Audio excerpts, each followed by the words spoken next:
लंबोदर महाना बालियापाड़ मुख्य उद्देश्य जो हिंदू हिंदू मध्य जो जाति प्रेम भावना जोड़ा जाऊँगी विभिन्न प्रकार विभ्रांतिकर मंतव्य आधार रे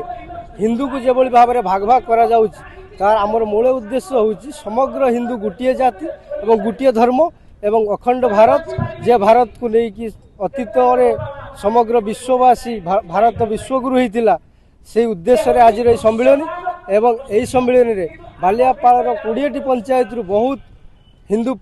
धर्मी माने अंशग्रहण करिसेंती एवं यही कार्यक्रम विशाल शोभा यात्रा होता आमर पुराना बस स्टैंड रु आम रावणपुरी पड़िया पर्यंत एवं उद्देश्य थिला जे समग्र हिंदू गोटे जाति गोटे धर्म एवं हिंदू ही आमर धर्म बोली एवं भारत को अखंड भारत में परिणत करने आमर दाबी।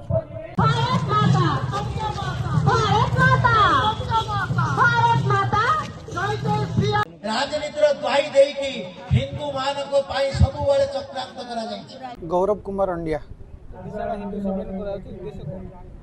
हिंदू सम्मेलन उद्देश्य बहुत व्यापक यहाँ हूँ आमर जुगे जुगे आपण मैंने जिते देखी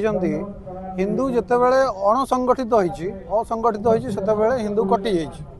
तो से हिंदू जिते एकजुट हम से बहुत किसी संभव हो पार बहुत किसी संभव उद्देश्य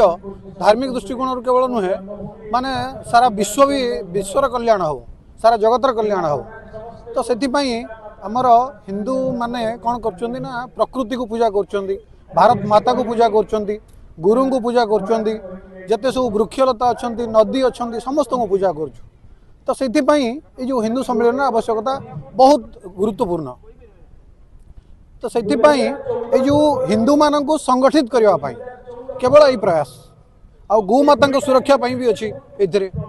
प्रावधान।